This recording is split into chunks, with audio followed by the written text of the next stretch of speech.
Good morning. How is everyone today?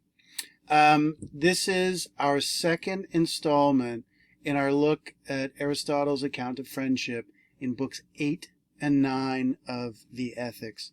We started out looking at an overview, and what we wanted to establish in that overview was his general account of what friendship looks like. Some of the basic conditions or preconditions that are involved in any type of relationship.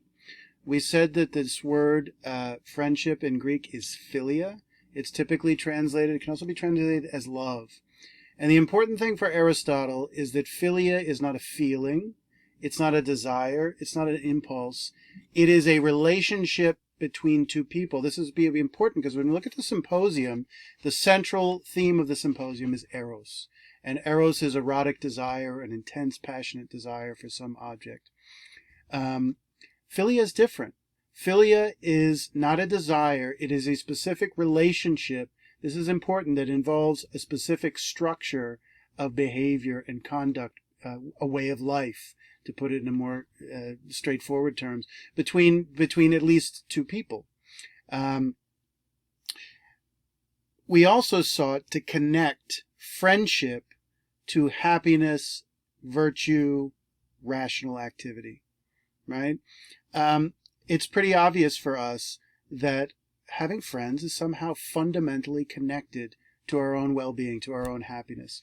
We are social animals. If we are social animals, if we are political animals, if we are speaking animals that communicate with others, then friends are not just needed, friends are absolutely necessary in our lives.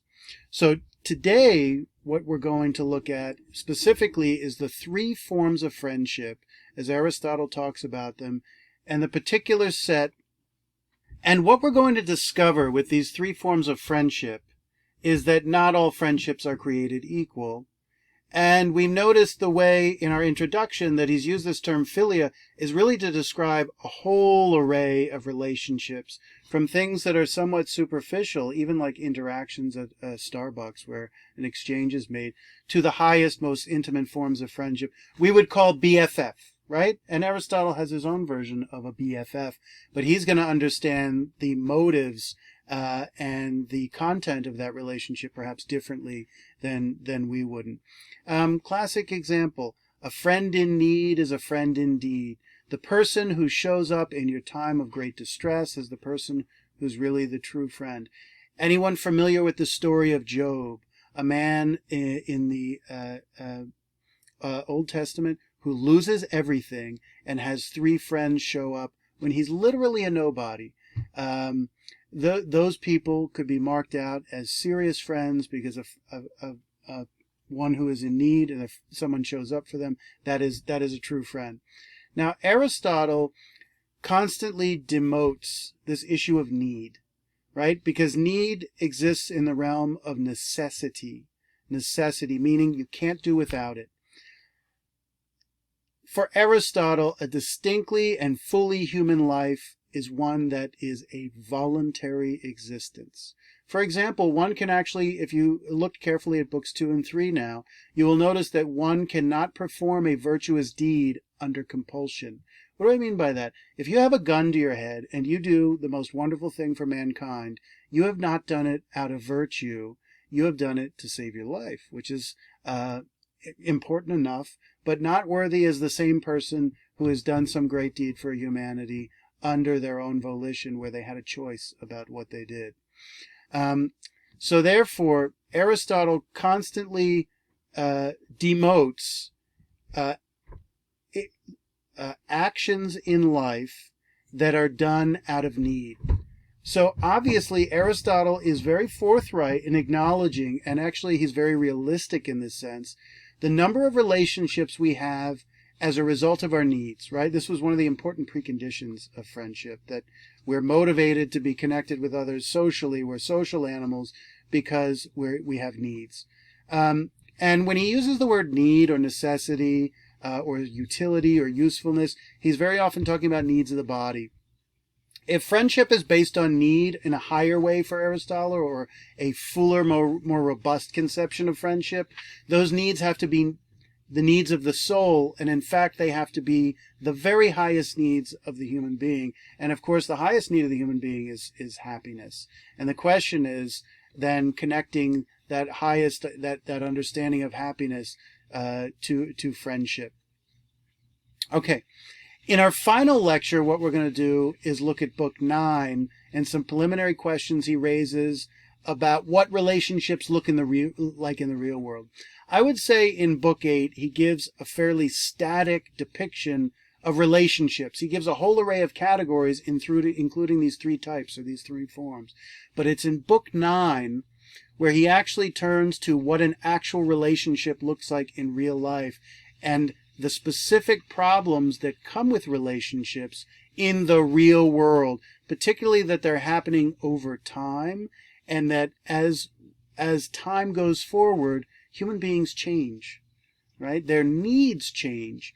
And you'll notice in Book 8, he's established a discussion of young people, people in the prime of their life, and older people. And one thing lurking there, and you see this in other works like the Rhetoric, is that he characterizes these people as going through common but different stages of life. There's certain problems and issues that are common to all young people, common to middle-aged people, and common to older people, and therefore their relationships are characteristically different as they are commensurate to the problems of certain stages in life. Then, after he talks about some of those real-world problems of change, and also that one of the big changes is appearance and reality. You start out in a relationship and it appears one way because you don't know the other person.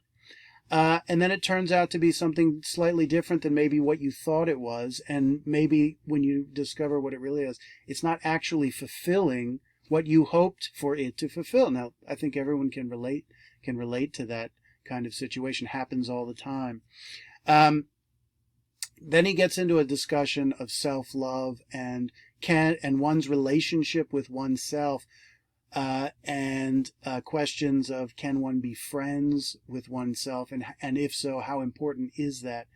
And what's really interesting is Aristotle is so concerned in the Politics and up to Book 8 in the Ethics to see us as a profoundly social and political animal, that we're just, most of our being is defined by social relationships. Our very identity is we see ourselves through the eyes of others, and that shapes how we think about ourselves, the opinions of other people. In Book 9, he turns to a much more individualistic or even solitary look at the human being, which seems out of keeping with everything he said up to this point, and it raises some fundamental questions. To come back, these three forms of friendship are hierarchical. Not all friendships are created equal, and we're going to see, obviously, that complete friendship is superior, and it's going to be really important for us to see exactly why that is the case, because I don't think it's at all obvious at first glance. Okay, so let us proceed. So let's recap some fundamentals here. Human nature is rational and political.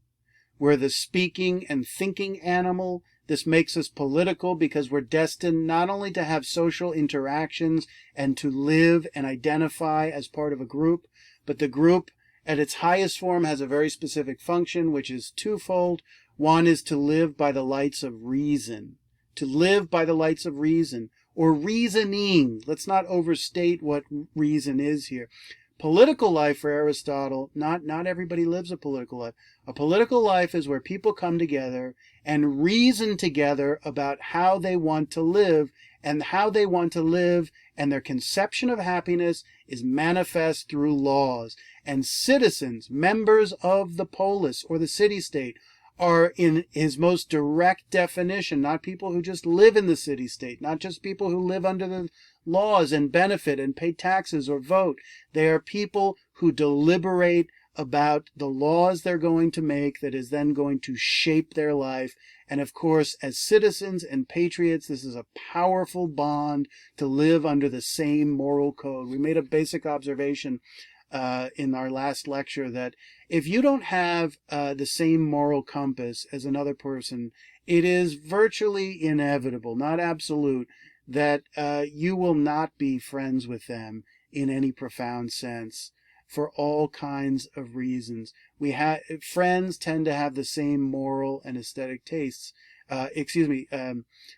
moral tastes. And the moment you hit on that nerve in which you realize someone has a fundamentally different moral outlook on some fundamental issue is the moment you feel that disconnect, that kind of psychic separation from them. Human nature consists of a goal, which is happiness. It has a characteristic activity, which if we're rational by nature, it has to be a rational activity. And if we're political by nature, a rational activity has to involve engaging other people. Moral virtue, by definition, is a type of virtue that engages other people.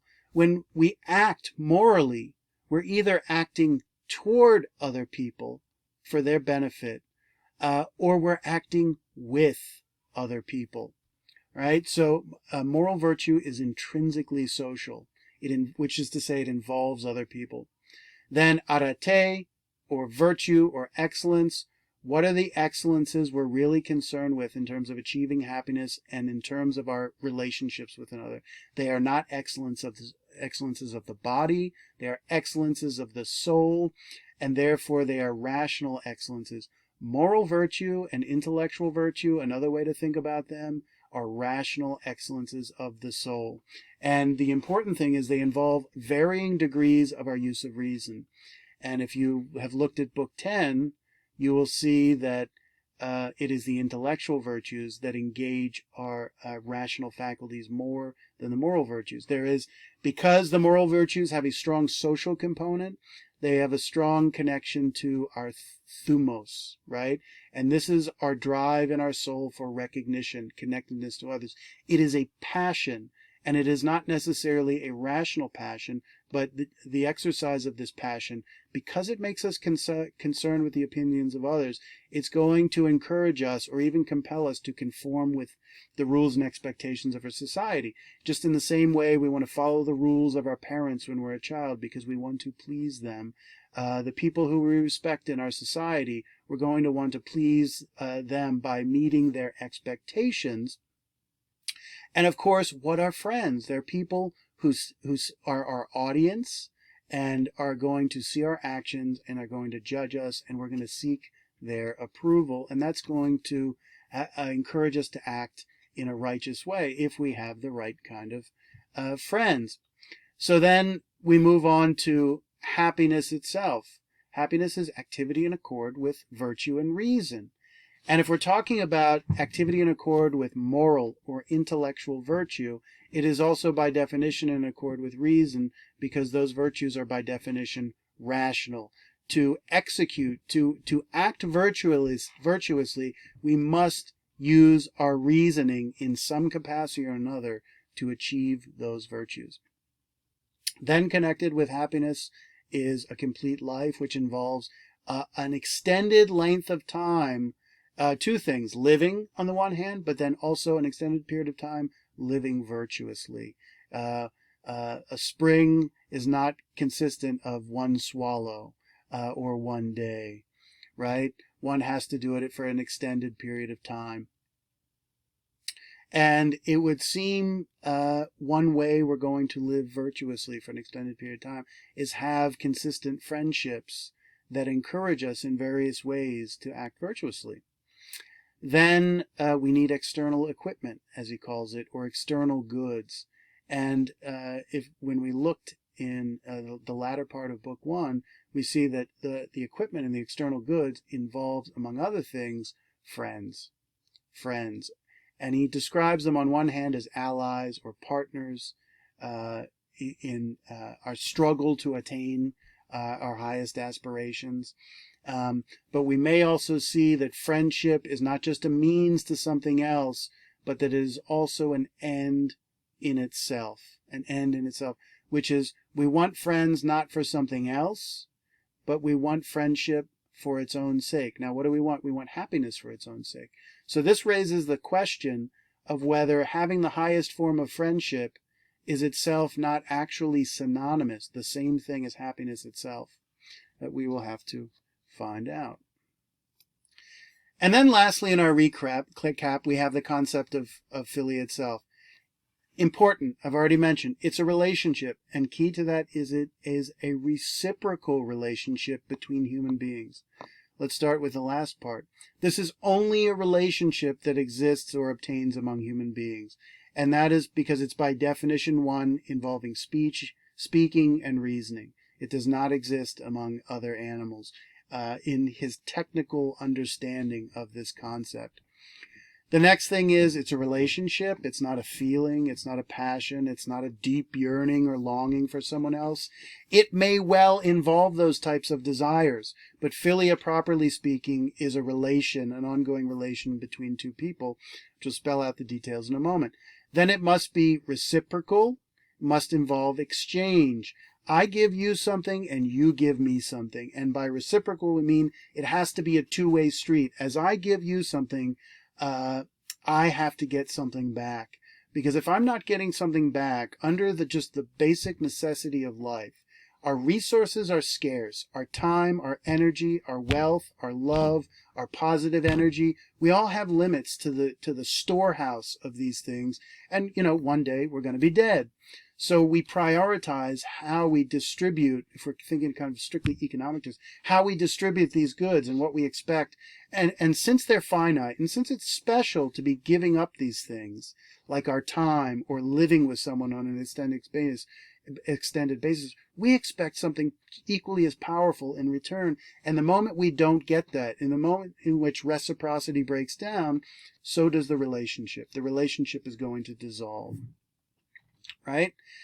These relationships start with satisfying the basic needs of life, and then they extend to the highest desires of our existence. And what Aristotle is going to say is most friendship are relationships that the action of them, the activity of them, satisfy our highest needs as human beings. It's a relationship consisting of intimacy, tremendous intimacy, produced by time and knowledge. And this theme of time and knowledge is going to come up over and over again. Aristotle is going to say, friends get to know each other or become friends. They must have time. They must break bread together. They must share salt. And he's making a reference to the dinner table or the meal table. If you remember in the Politics, he said that a village consists of people, a household consists of people who share meals together and sleep together, right? And what's one of the aspects he's insinuating about the household is that it's a tremendous form of intimacy because people are spending that time together. And what happens when you spend time together? You start to learn about one another. You learn those things that are concealed from people who are more just acquaintances. Right? The difference between knowing the person through Facebook versus waking up with them and seeing warts and all on a daily basis. So time and knowledge are intimately connected. You cannot know someone without spending the time, simply first for the duration of it, but then second, that you're going to see them in circumstances that you don't normally see acquaintances. And you see them in a variety of different types of circumstances that bring out different parts of that person. I think we all have an intuitive sense. Maybe you haven't thought about it clearly. We all present ourselves differently to different people in different contexts, right?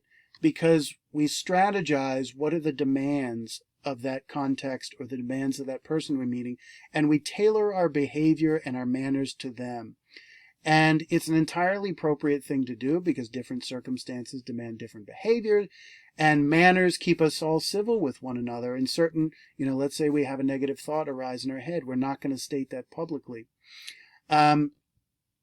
But time is going to mean we're going to see all the different facets of that person and learn something that we wouldn't learn from someone else who we haven't spent the same amount of time with. The other thing is this. In spending time, not only are we learning about the other person, but in fact we're growing together because we're in the same circumstances, involved in the same experiences, and we're going to become, at least in certain ways, more like each other, Remember, human nature consists of a first nature and a second nature. The first nature is the biological, hardwired thing that's just fixed in our identity. And just as an example, my mother always says she's had 3 boys, and she says the moment each of you came out of the womb, you all had a certain disposition of conduct, attitude, that has remained consistent up until this moment. I see those same things there. So then on the other hand, we have nurture or habituation. And Aristotle says something interesting, that moral virtue is all a product of habituation. Nobody is born naturally virtuous in terms of moral virtue. So as we spend time, that part of our identity or our nature that is malleable and that is changeable over time, we're actually going to grow together in a powerful way. And obviously, this starts to connect with the theme of self-love, because what do we love? We love things that are most like us. And we love them because we understand ourselves most of all, because we are ourselves, because you could say we're inside our own head and we're inside our own heart, something that no one else has access to. So then when we see those characteristics in other people, we're going to love them, I think partly simply because we can understand where the person is coming from, and there's a higher level of comfort there. It's a reciprocal relationship between mostly equals. We'll see that Aristotle prioritizes people who are more equal rather than less equal. And if this gets into interesting questions of power. If someone has a radically disproportionate amount of power to you, can you be friends with them? And if not, why not? And actually, this gets into questions that we'll bring up later on in 1984, where Thrasymachus is the tyrant, or Gyges is the tyrant, and he has all the power over us. And we've seen, insinuated, that if people don't have equality of power, they cannot be friends, because one can live by one set of rules and the other lives by another. Think of Thrasymachus as tyrant. He makes the laws. He says justice is the advantage of the stronger. Well, the stronger person is the more powerful person. They make the laws in their own interest to benefit them, and the little people are a herd of sheep or sheeple, which those rules that benefit him are actually harming the little people, right? And clearly this cannot be an arrangement of friendship. I mean, this is to benefit yourself and harm at the expense of your so-called friend is in fact, it's the antithesis of what Aristotle would see as genuine friendship. So it turns out that we must be sufficiently equal with one another. And then it turns out that we tend to be friends with people who are more alike than unalike, and that those similarities ultimately are going to have to do with connections of the soul and our own character and our own psychology rather than our bodies. Then we talked about this whole set of preconditions. We come together as in social groups and friends out of need or lack of self-sufficiency. We've said it many times, but let's be clear. My body constantly generates needs that I'm unable to satisfy under my own powers, and therefore civilization emerges as what?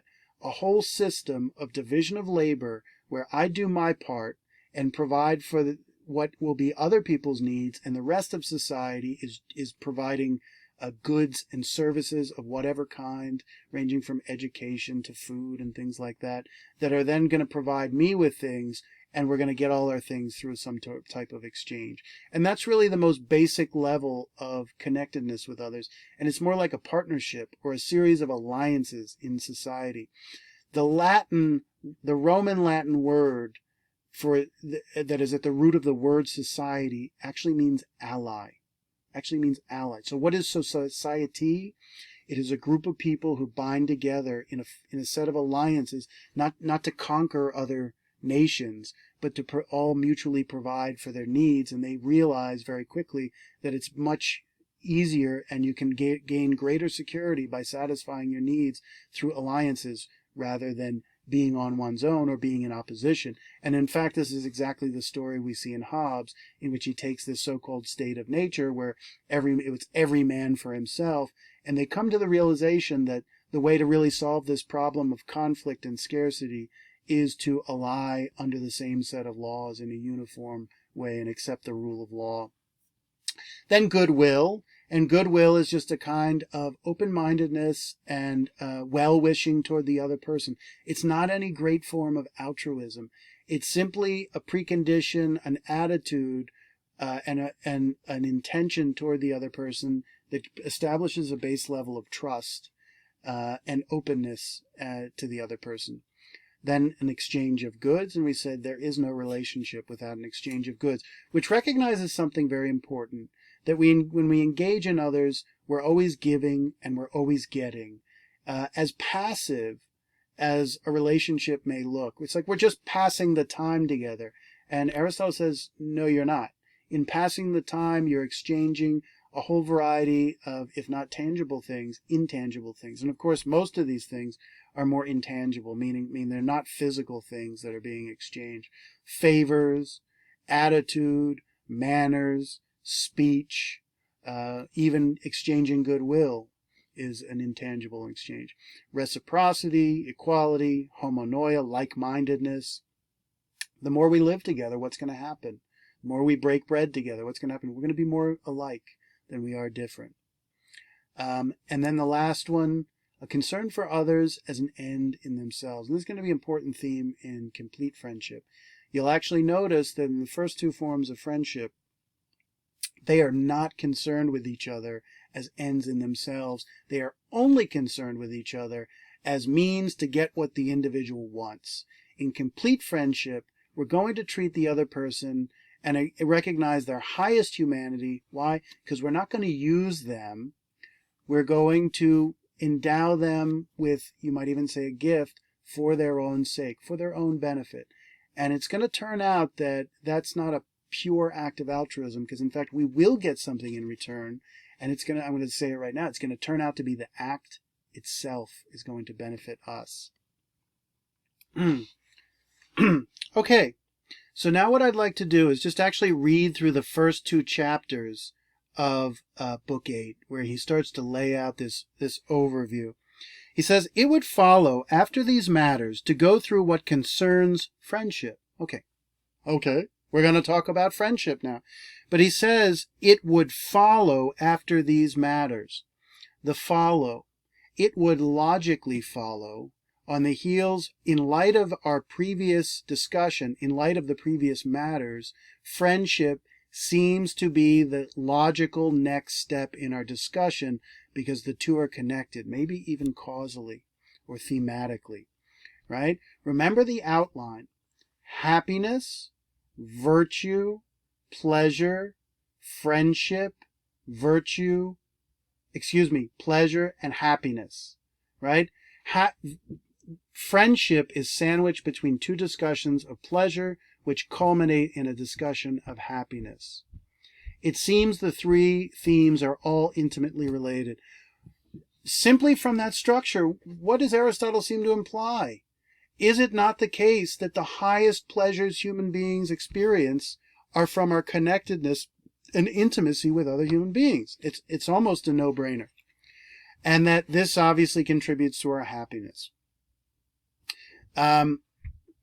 He says, for friendship is a certain virtue, or is accompanied by virtue, and further, it is most necessary with a view to life. Friendship is necessary with a view not just to life, but the good life. We've talked about the concept of friendship as a type of a virtue. It's called friendliness, and it's not the same as the relationship he's talking about. Friendliness has to do with a disposition and a way of carrying on relationships. And it's a balance between being too amiable and friendly to the point of being obsequious and flattering someone versus being too rude and abrupt and direct with them. And what's interesting here is that this virtue of friendliness is all tied with the theme of truth, with the truth. The abrupt person is the one who is too brutally honest with the other person, and the obsequious flatterer is the person who is in fact too dishonest with the other person because they are unwilling to be direct. As human beings, we want happiness and we need guidance, and if we're flattered and told things that aren't true, we are not going to achieve our happiness. So therefore, naturally, friends are people who know how to juggle when to give us the truth, when it's really necessary, and when it's appropriate to kind of lay it on slightly lighter and say, how do I look, honey, in this dress? Oh, baby, you look great. You look perfect. There's a time for that, and then there's a time for the brutal truth. And, it's interesting how the truth comes out in relationships.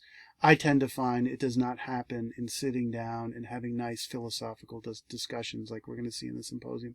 I tend to see the truth comes out most when the relationship is pushed to its limits and people are actually upset with one another. That seems to be a time where the real truth and the thoughts in one's head come to the surface. Aristotle continues. He says, and it is most necessary, friendship that is, with a view to life. Without friends, no one would choose to live even if he possessed all other goods. Now think about it. Life, what is he saying? Life is not worth living without friends, even if you had all the necessities of survival. That the greatest pleasures and the happiness in life is found with the camaraderie and the solidarity and the intimacy of other human beings that are actually your friends. He says, what benefit would there be in such prosperity? Well, let me back up here. He says, and indeed, those who are wealthy or have acquired political offices and power seem to be in most need of friends most of all. What benefit would there be in such prosperity if one were deprived of the opportunity to perform a good deed, which arises and is most praiseworthy in relation to friends especially? Right? He says, what is wealth for? It's for helping one's friends out. A friend in need is a friend indeed. Of course, we're going to see that a person who is primarily driven by wealth is perhaps not driven toward the highest human aspirations. Furthermore, let me just add, without friends, no one would choose to live. This clearly indicates friends are not only necessary, but they are ends in themselves, at least the highest form of friends. And the problem is we don't treat everybody equal. Some people are going to be treated as means, which is a demeaning status or less satisfying. And some people are going to be treated as ends in themselves. Or how could one's prosperity be guarded and preserved without friends? For the most prosperity one has, the more prosperity one has, the more precarious it is. In poverty as well as in other misfortunes, people suppose that friends are their only refuge. And that has that echo of a friend in need is a friend indeed. And he's actually implicitly criticizing the life of pursuit of wealth. Because as you got to have all these friends to get it and keep it.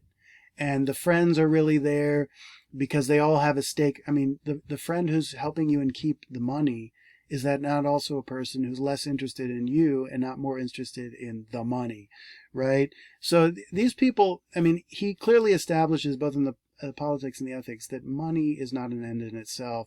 It's what you use it for. And people who are not comprehending of that fact have really missed the boat and mistaken what happiness is in a kind of profound way.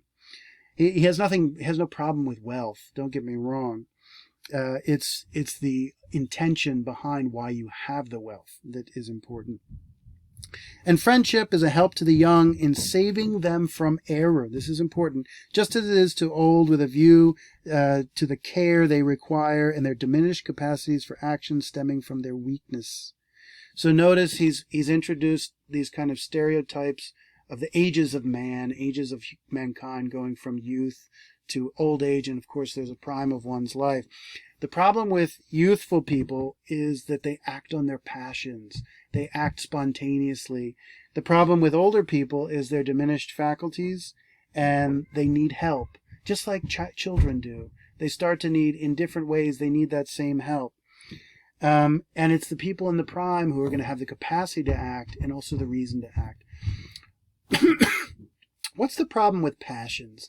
Aristotle is not a Christian. He does not prima facie dismiss the validity of passions, and certain passions for Aristotle are very good. The problem is they lead us into negative consequences. And as growing beings, as developing beings, as part of our nature, it's actually mostly through a process of trial and error that we get led by our nose, we are a slave to our passions, and only retrospectively discover that following that passion or succumbing or satisfying that passion was not a good idea, right? Because it brings about a certain amount of suffering. And then we learn that as apparently desirable as that passion seemed, that it maybe is just simply not wise to satisfy it because you don't want to deal with the price that you pay for satisfying. And his whole conception of morality here is then, I wouldn't call it utilitarian, but I would say it has to be based on not simply following principles for the sake of following principles. The question is, are the principles good for life? And that gets us into a situation in which there is never a situation where a principle can be applied to all situations and turn out to a good result, right? So what matters is, do our actions benefit us? And if they benefit us in the right way, then they're going to be seen as moral. And if they benefit us in the wrong way, it's going to be seen as not virtuous or not moral. And that's going to all connect back with what we are. Benefit us how? Benefit us in our rational nature as human beings. What's the problem with the young? They make errors and they need help from other people. Right? Life, there is no rule book of life. There are some basic rules, but even those you don't really understand until you commit the errors and discover why the rules exist. You need people to help you. I think everybody has had that situation as a young adult, and certainly by middle age, where you know you have a problem in your life, and you also know you cannot solve it on your own, and you need the reflection and the point of view of another human being. So think about what citizens do.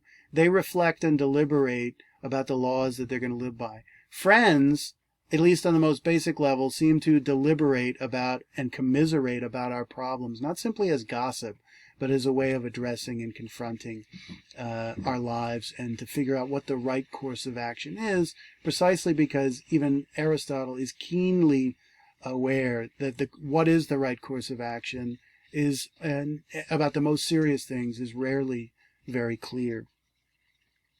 So we need help from others. We need advice from others. He says, friendship is a help also to those in the prime of their life. So we have the young, we have the old, and people in their prime, in performing noble actions. Now, noble actions most likely deal with moral virtue, because moral virtue is something done to or with other people. And he says, two going together are better to both think and to act. And notice the distinction there, thinking and acting. Moral virtue involves actions, things you do concretely with or toward other people. Thinking seems to imply, well, actually both moral and intellectual. Moral in the sense that to act, one often thinks about what the right thing to do is. But what is the substance of intellectual virtue? Intellectual virtue, the deeds of intellectual virtue involve thinking as opposed to demonstrably acting toward other people. Or the thinking may come out in the form of speaking or carrying on conversation with other people. You think, for example, of a Socratic or a Platonic dialogue. It involves thinking together through conversation, and the deeds performed are speech, or is speech. It says, by nature, friendship seems to be inherent in parent for offspring, and in offspring per parent, not only in human beings, but also in birds and most animals. So notice, just like the politics, when he starts talking about our connectedness, he starts out with the level of biology, the level of the species, and a discussion of mammals that are sufficiently like us that they engage in the same types of behavior. So this is clearly the lowest level of connection, because what he's seeking in happiness or human nature or friendship is that which is distinct to human nature, to human happiness, and to human relationships. It is inherent, too, in those that are alike in kind to one another. Birds of a feather flock together. And especially in human beings, which is why we praise people who are lovers of humanity, right? So we like each other because we understand each other because we're similar, right? So he's already established this theme of self-love, right? If I have a horse in the room and a human being, I'm going to be more attached to the human being because of our commonalities, right? And this is funny, lovers of humanity. The Greek word is philanthropoi, philanthropist. We philanthropist, right? Bill Gates, the great philanthropist who cares about all human beings even more than himself. He's speaking somewhat ironically here, because first of all, can you love all humanity? The answer is not really. You can have some general feeling of concern. You can even do perform wishes, but a friend is someone you esteem in a superior way to another person, right? Not everybody can be friends. That's why this course is titled Frenemies, because a friend is a special status you endow on someone. It's just like the person you love, but by which people must be excluded from it for it to be meaningful, right?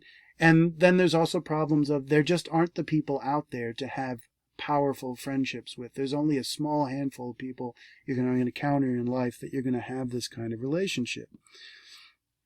One might see in one's travels, too, that every human being is kindred to every other human being and a friend. So notice this is a very general level of friendship. It seems, too, that friendship holds cities together. We read this part. That lawgivers are more serious about it than about justice, for like-mindedness seems to resemble friendship, and lawgivers aim especially and drive out discord because it produces hatred. And, of course, the like-mindedness produced by citizens is living under a common set of laws, makes them like-minded, but that's still in a very broad sense. So he's working from general to specific here. That's the point. And he's working up this kind of hierarchy to the peak, which will be complete friendship. When people are friends, they have no need of justice, but when they are just, they do need friends in addition.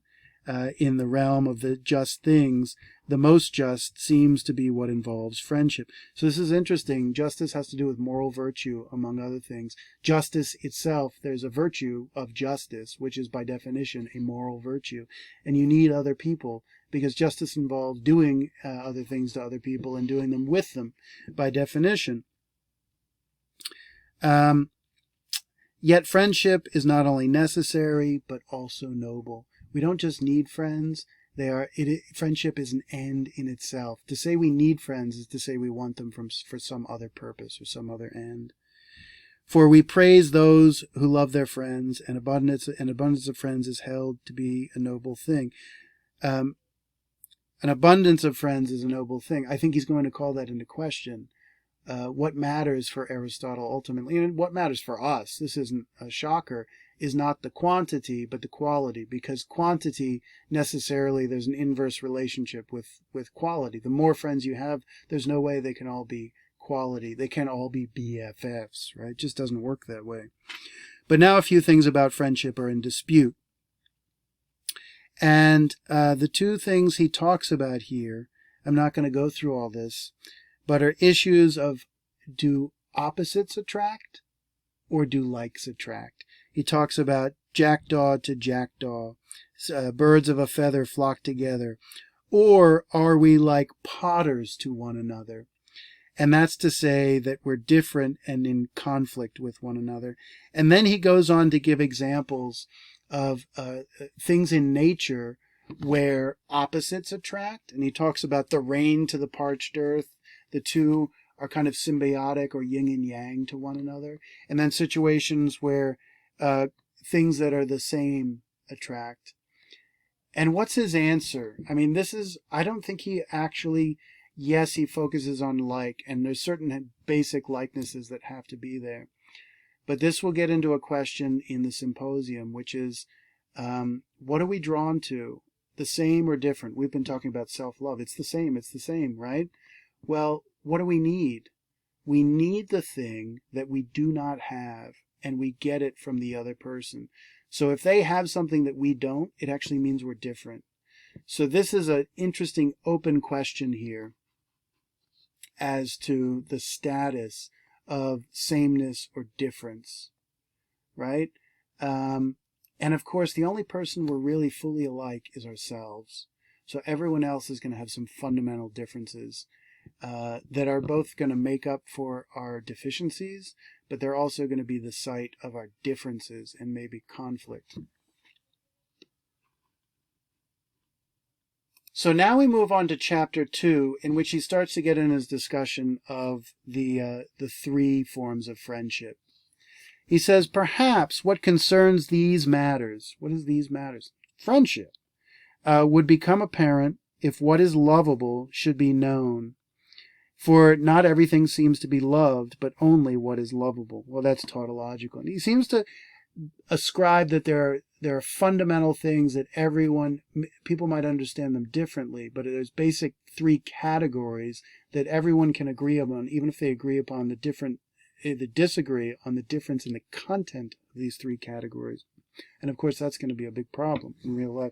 In the same way, we all agree happiness is what we want. We disagree about its specific content. He says only what is lovable, and this seems to be what is good, pleasant, or useful. And I'm going to skip down a little bit, the highlighted portion. He says, for it seems that each person loves what is good for himself, and that while in an unqualified sense the good is what is lovable to each is what is good for each. Yet each, in fact, loves not what is good for him, but what appears so. Oh boy, there's a problem. Yet this will make no difference at all, since it will be what appears lovable that each will in fact regard as good and so love. So let's start from the top. He says the three things that are lovable in life are the good, the pleasant, and the useful. And it might turn out that these things overlap, that what is good for us is also pleasant, is also useful, right? And one way to think about complete friendship is that in fact it involves all three forms of friendship combined into one. And that might be at least part of what makes it complete. So notice, what are the three forms of friendship? Complete friendship, friendship on pleasure, and friendship based on utility or use or usefulness. So notice the three forms are based on these three things that are lovable. Now we start to have an insight into complete friendship. Why is that? Because friendship based on utility, you exchange what is useful. Friendship based on pleasure, you exchange what is pleasant or pleasurable. In complete friendship, it's clear that we exchange what is good. And the question of what is good for a human being, I think, actually is fairly simple. It's what benefits us in terms of our happiness truly, and it's going to have to do with virtues of the soul are good, moral and intellectual virtues are good for the human being because they contribute to our happiness. They're not merely useful, they're not merely pleasant, but they are also good. But this second paragraph, he talks about what we pursue as good is what appears good to us. And here is the great problem of life. What we think may be good for us may turn out, in fact, not to be good for us. And this goes back to our basic definition of what we meant by good in its broad sense, rather than a more narrow moral understanding of the term good and bad, good and evil. Rather, what is good is what seems to us to appear to be beneficial for us. Ultimately, that must be in terms of our happiness. We must think. We have the opinion that it's for our own benefit, which contributes to our happiness. The point is, that's just an opinion. And what we really want as human beings, for Aristotle, we want knowledge of what is good. When we do something, we want to know that it's the right thing. And there's two ways to find out what the right thing is. Through study and habituation, but also trial and error, right? There are going to things that seem perfectly reasonable at first, that seem good, and we're going to experience them and discover they're not consistent with our own happiness. And what is this text? This text is designed to take us from opinions about our life to a better grasp of the knowledge of it. And of course, ultimately, this is, as he says repeatedly in the first several books, this is only an outline. And maybe it has to be an outline because the details of that outline are filled in by our actual experiences and our own responses to them. But what he really is providing us here is a matrix or a system, a framework of ideas through which we can see our lives, see our actions, see the consequences of our actions, and so on. He says, while there are three things on account of which people love, he says friendship is not spoken of when it comes to loving inanimate objects, since in this case there is no reciprocated love or wish for the good of an inanimate thing.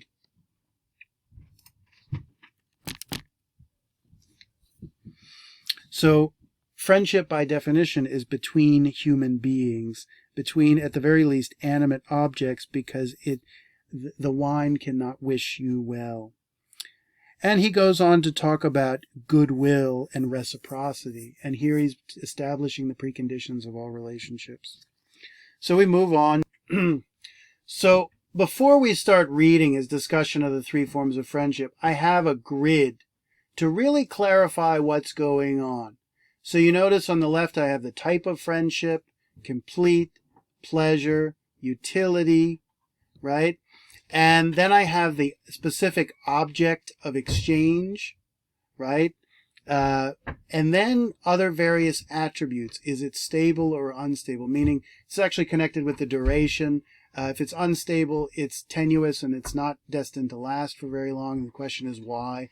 Then there are issues of duration.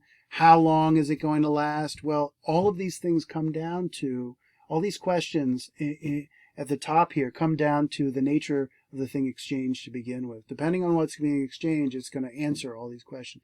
Are you treating the person as a means or an end? Is the relationship complete or incomplete? Are the people like or unalike, equal or unequal? And all these things are going to unfold from what is exactly exchanged, because what's exchanged is going to illustrate actually the nature of the transaction itself, because the nature of the transaction is not going to be the same in each case. Chapter 3, he says, these things differ in form from one another, so therefore do both the kinds of friendly love and the friendships that result. He says, the forms of friendship, then, are three, equal in number to the things that are lovable, the good, the pleasant, and the useful. In accord with each is a reciprocal love that does not go unnoticed. So notice, it has to be a two-way street, but also it does not go unnoticed. He's introducing the issue of perceptions or appearances versus reality. In book 9, he's going to talk about, it appears that I'm in this relationship, but I'm actually in this relationship. And what does it take to discover? It takes time and knowledge and understanding of the other person and the relationship. So I could be reciprocating, and if you don't take notice of it, it's going to appear as a one-way street to the other person. He says, those who love each other on account of utility, then, do not each love each other in themselves, but only insofar as they come to have something good from the other. They love each other only insofar as what they get from the other person. They don't love the other person in themselves. Well, let's make an argument right now. These people don't really love each other. They only love what they're getting from the other person, and their concern for the other person is only there to the extent that they're getting the thing, and this is important, the thing they're getting is separable from the other person. It could be an external object. You know, I go to the Starbucks barista and get a coffee, $2 to them, $5 to them, and they give me a coffee. I'm not giving them the $5 because I love them, because I want to perform an act of moral virtue of generosity on them. I just want my coffee, and I need my coffee, right? We've already seen it established here. Let's clarify what he means by utility. He means a relationship that yields useful things for you.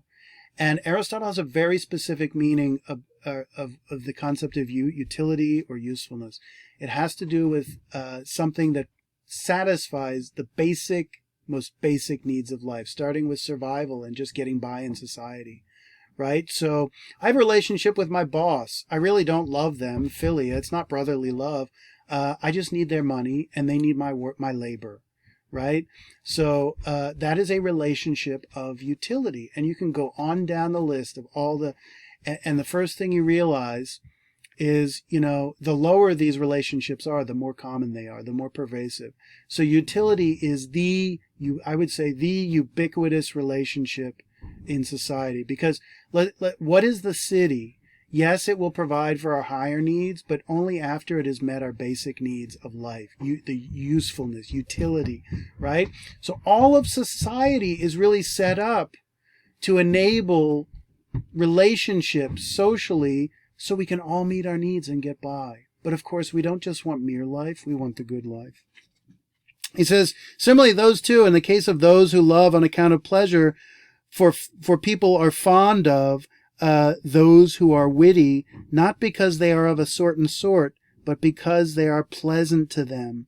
Therefore, those who love on account of utility feel affection for the sake of their own good, just as those who love on account of pleasure feel affection for the sake of their own pleasure. So pleasure turns out to be exactly the same. We love the person not for the sort of person the other person is, not for their character. We only love them for the good we're getting, which is no longer useful, but it's pleasure.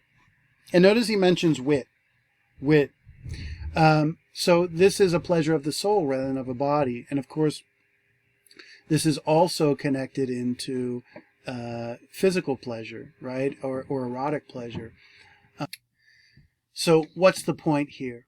The pleasure we get from the other person is separable from them. What we care about is not them, but the pleasure we get from them. What is the problem with friends with benefits? Let's be clear. When you say you want to have friends with benefits, what you're saying to the other person is, I want the pleasure you give me, but I don't want you. I don't really care about you. I don't care about you as a human being, your character, your feelings, only to the extent that they can produce pleasure in me. And when I've gotten that pleasure, right? And what is the real problem here? When I go to the Starbucks and I get the coffee and I say to the barista, sorry, I really don't want to have a conversation with you. I just want you to give me my coffee and I've given you my money, and that's what it is. Right?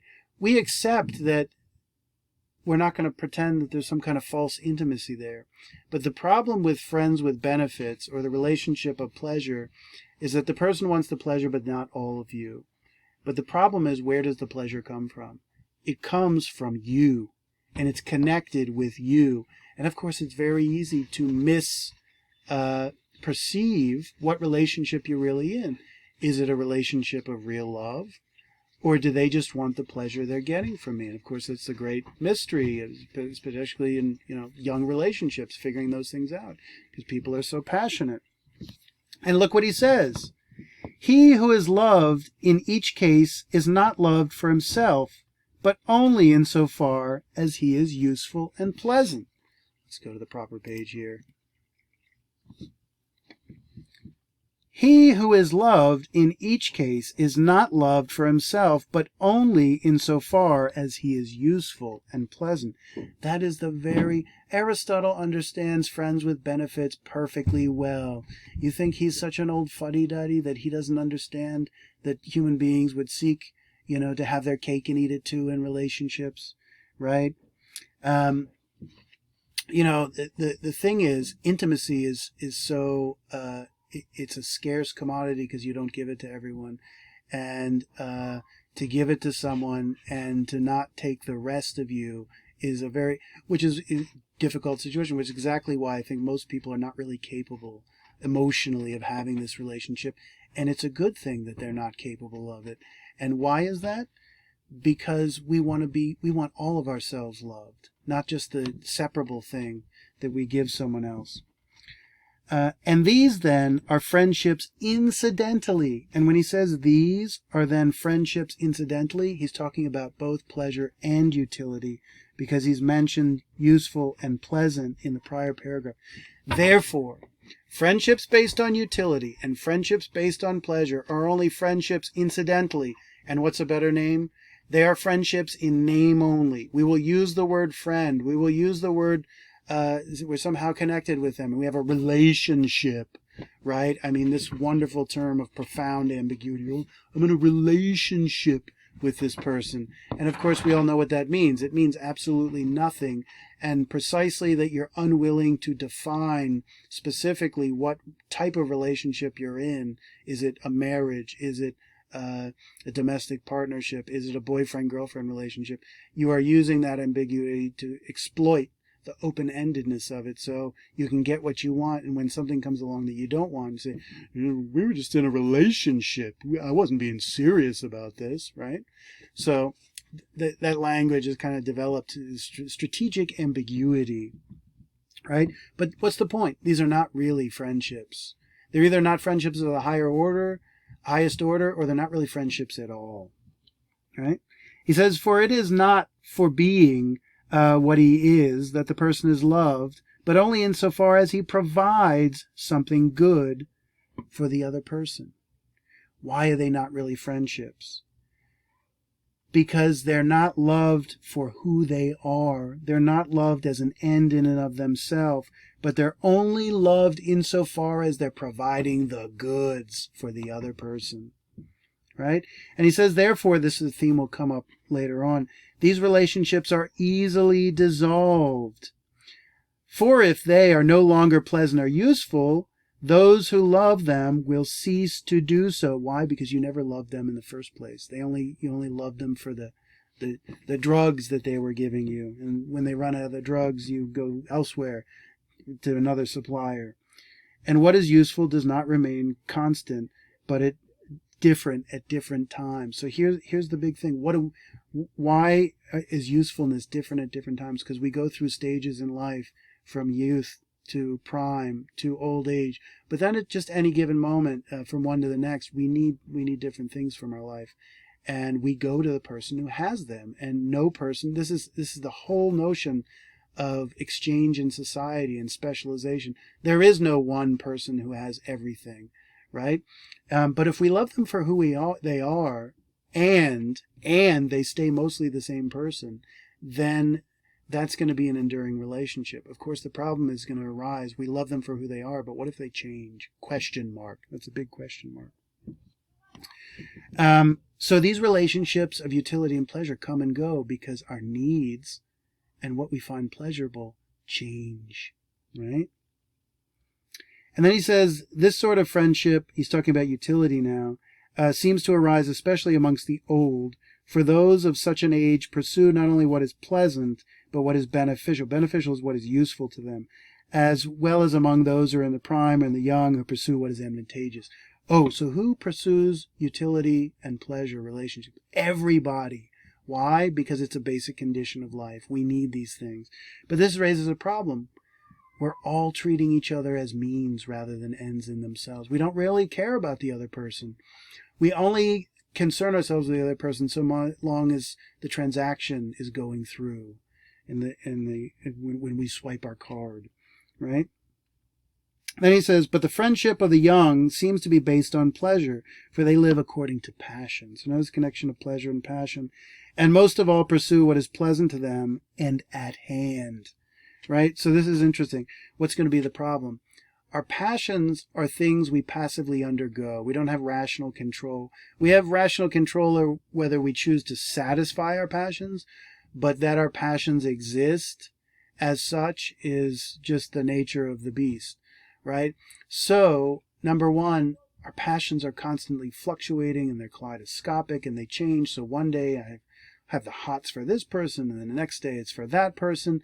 And what do we say? The passions are blind. They just want what they want, and they do what they do, almost independent of our conscious or rational agency. Then the other thing, what do we find pleasurable? That which is at hand. Who's the most attractive person at the party after I've had a few beers? The person who's there is the most attractive person, right?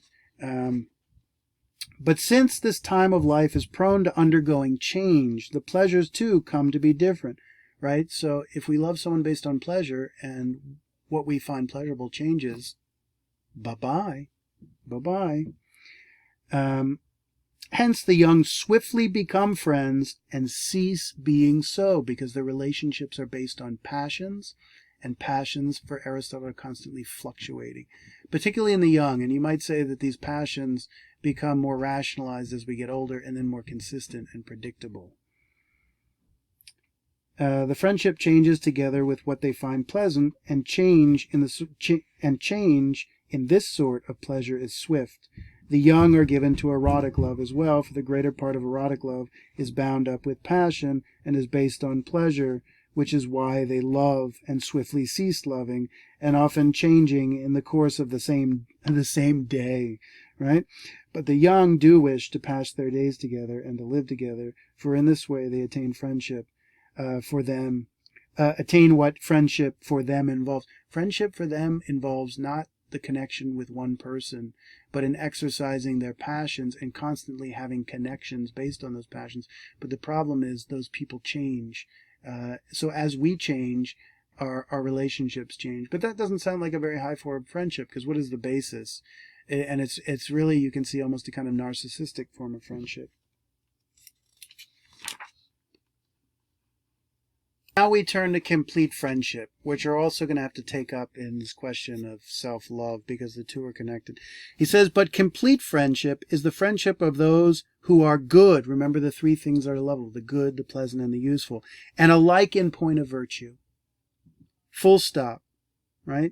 Complete friendship is friendship of those who are good and alike in point of view. So in complete friendship, we're most like one another. We're most equal, therefore. We're virtuous, intellectual and moral virtue. We're good. What is the good then going to be exchanged here, if it's not pleasure or utility? These things will be pleasurable and useful, but what's going to be exchanged is virtuous deeds. Virtuous deeds, right? What's the definition of happiness? Living in accord, or activity in accord with virtue. And if there are many virtues, the highest and best one. What does complete friendship involve? Acting virtuously on the virtues of the highest order, and doing it in a collective way with other people that binds you together, and you are like them, and you become more like them as you spend time with one another, right? Aristotle also has an argument that virtuous people, their character has been habituated to be more consistent, and they don't act on their passions, they act on their rational filtering of their passions. So these people are going to be more tempered and more consistent in their identity, and therefore they're not going to be subject to so much change, which means the relationship is going to stay stable. He says, for such people wish in similar fashion for the good things for each other insofar they are good, and they are good in themselves. But those who wish for the good things for their friends, for the friend's sake, are friends most of all. Those who do things for other people are friends most of all. And what are they doing? They're performing virtuous deeds either to or with other people.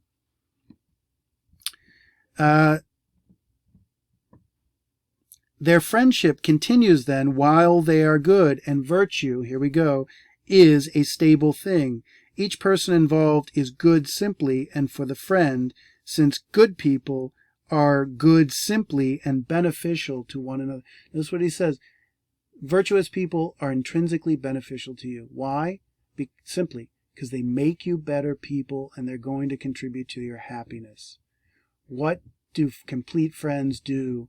They converse and habituate each other toward happiness by definition, right? What they're engaged in is by definition happiness. Now, are these people just altruistic? No. If I perform a virtuous deed for you, well, what is happiness? Performing virtuous activity. I'm contributing to my own happiness through my own action. And that action turns out to be an end in and of itself, not a means to something else, because happiness is where the buck stops in the hierarchy of goods. Happiness cannot be a means. It's unintelligible.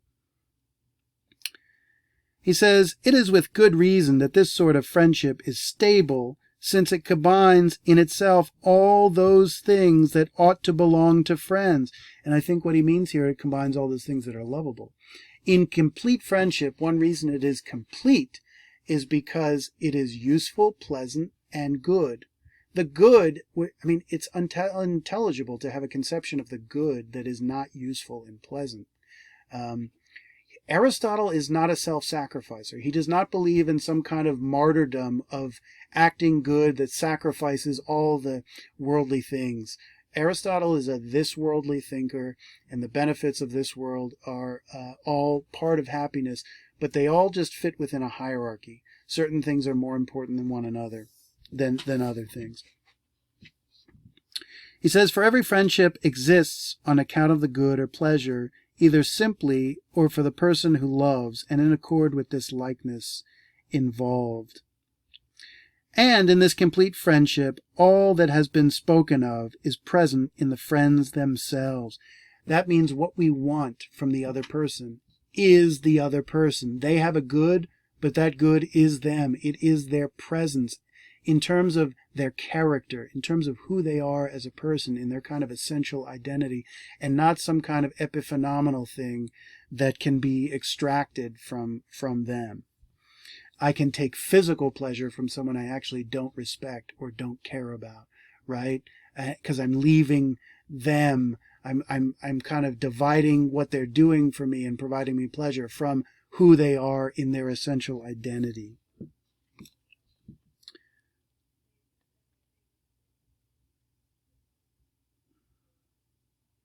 He says, let's move on to the next paragraph. He says, yet friendships of this sort are likely to be rare. Dun, dun, dun. I mean, these are like almost perfect true friendships, this complete friendship. It's incredibly rare. How many people do we have who are true friends? Montaigne, inspired by Aristotle, says, my friend, there is no friend. And I think what he means in that is that complete friendship is of such a high order that it's virtually unattainable, or that it's a kind of aspirational goal, a kind of perfect image of friendship that we should aim at, just like happiness is an image that we should aim at that seems, in its full measure, very hard to attain. He says, since people of this sort are few, what sort? People of good character are few. The many are imperfect like you and me.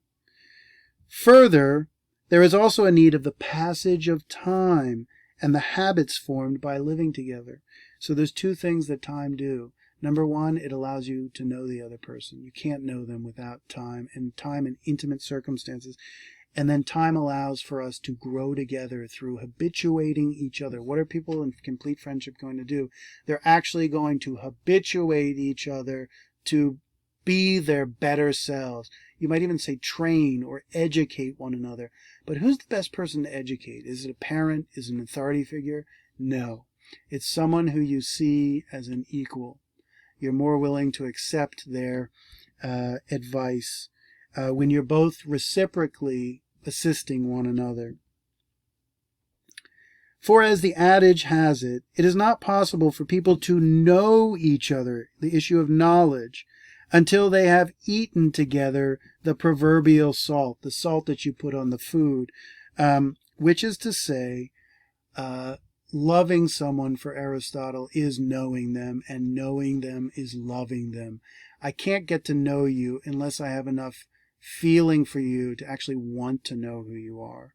And I can't love you because I can't until I know you, because if I think I love you and I don't know you, I don't really know what I'm loving. If I really got to know you, it might be the case that, whoa, I don't really have that connectedness with you. So this is the problem. Time spent is going to actually, you're going to grow together, but also you may unfortunately discover the differences at the same time. And this is going to be the perennial problem, because true connectedness is going to involve commonality. Right? Nor is it possible before this occurs for them to accept each other and to be friends until each appears to each, notice he uses the word appears, lovable and is trusted. And those who swiftly make proofs of friendship to each other wish to be friends, but are not such unless they are also lovable and know this about each other. So you have to know they're lovable. You can't just want to think or wish. For a wish for friendship arises swiftly, but friendship itself does not. Now we're going to come back to this when we look at Book 9, but this is perhaps one of his most powerful statements. We all want connectedness, and we want to find it, and we want to find it yesterday. The problem is it's hard to find, both because people are rare, the relationships are rare, and we're going to, because of this desire to see friendship in other people or see them as friends, we're going to misattribute. Think of what happens in the money. He wants to be those people's friends because he wants connectedness. And that has obscured him from seeing those people from who they are, and it's only after the fact that he finds out that they're not really friends. Continue with complete friendship now. He says, this friendship then is complete in regard to both time and the remaining considerations, namely the good and the pleasant, and in every respect each friend comes to possess from the other the same things or similar things, which is just what ought to be the case with friends. Friendship based on what is pleasant bears a resemblance to this one, for in fact the good and the pleasant to one another as well. Similar to the case of friendship based on utility, for the good are also useful to one another. So he says friendship is complete in regards both to time and in terms of the things lovable, the good, the pleasant, and the useful. So he's starting to explain, we'll come to this, what he means by what makes complete friendship complete.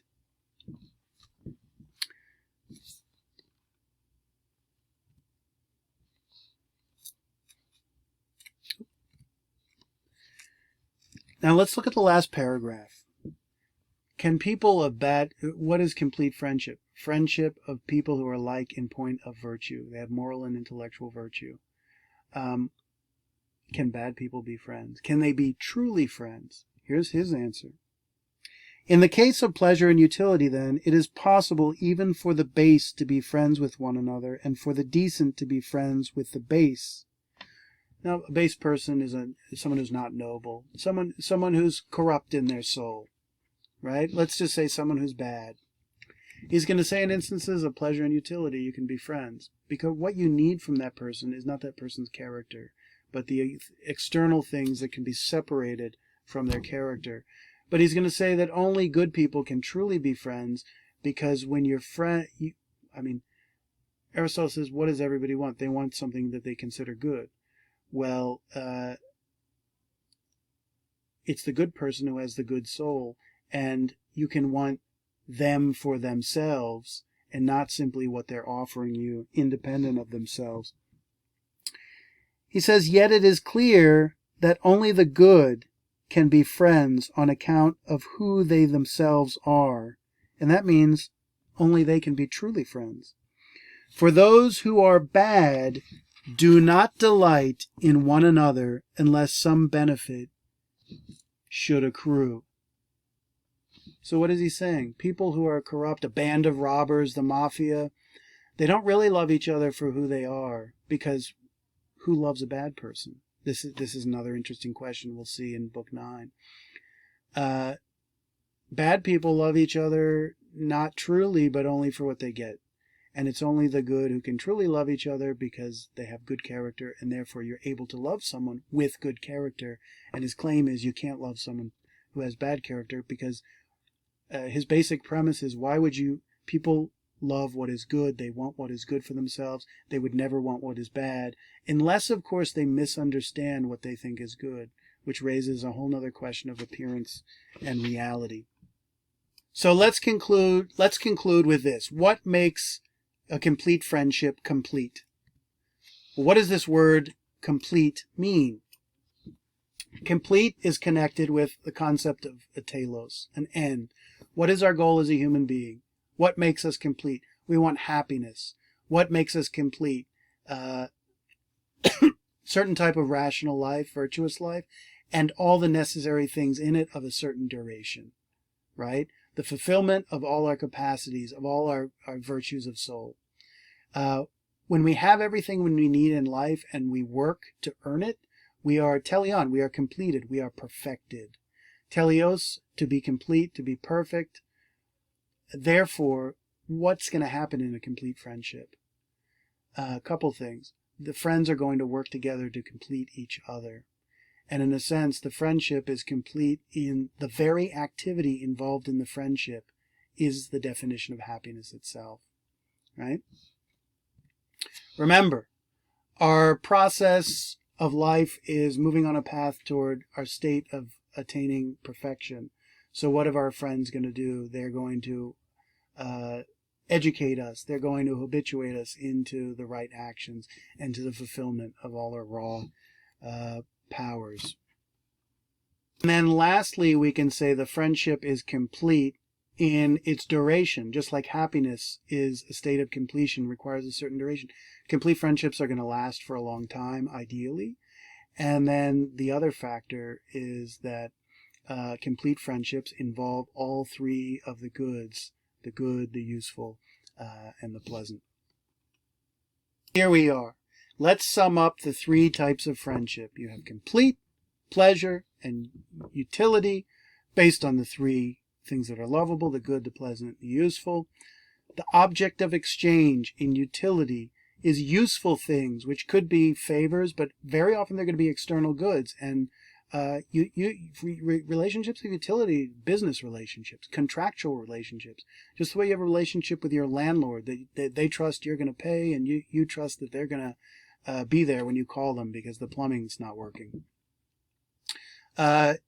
Relationships of utility are unstable.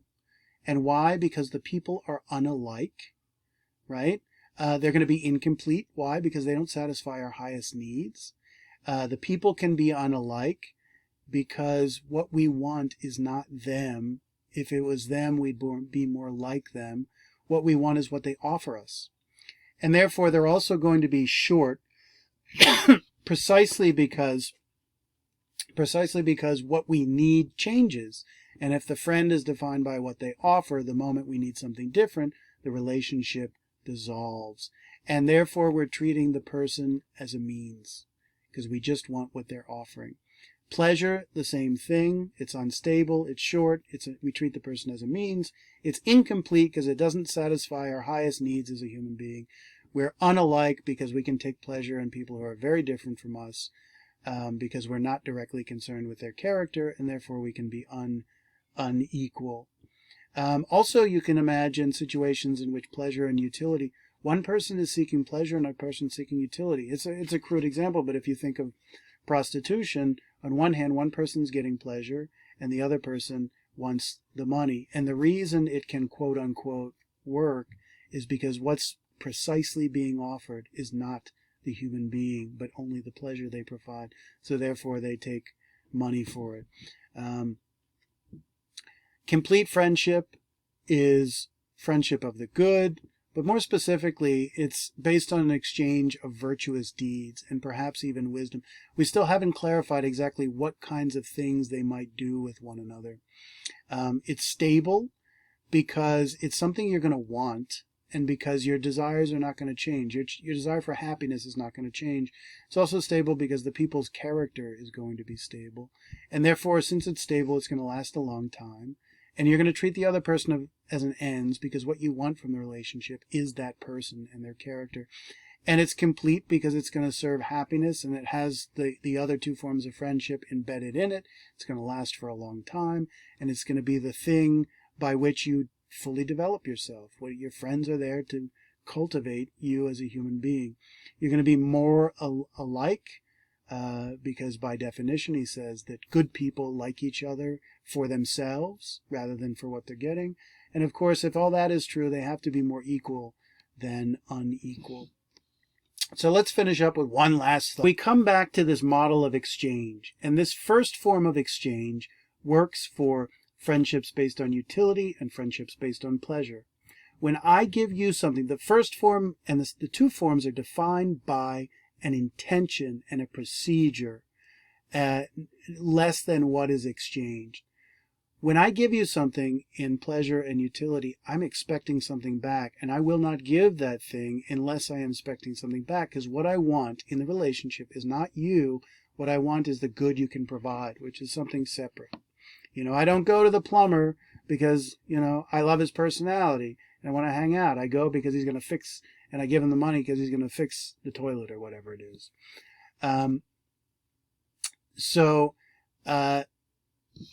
You're treating the other person as a means, and when you give, there's an explicit understanding, or implicit, that something's going to be returned to you. Now, this second form is really the model of complete friendship. Pardon me, I'll put myself down here. In this model, I give to the other person with no clear expectation of return, and therefore it's a kind of a gift, because I don't expect anything returned. Now, is the person being completely altruistic? Aristotle says no, and I don't see Aristotle with a robust concept of altruism. Why? Because this is not a self-sacrifice, doing this deed. Because what are you doing? And this only applies to complete friendship. You're engaging in a virtuous action toward the other person, or with the other person.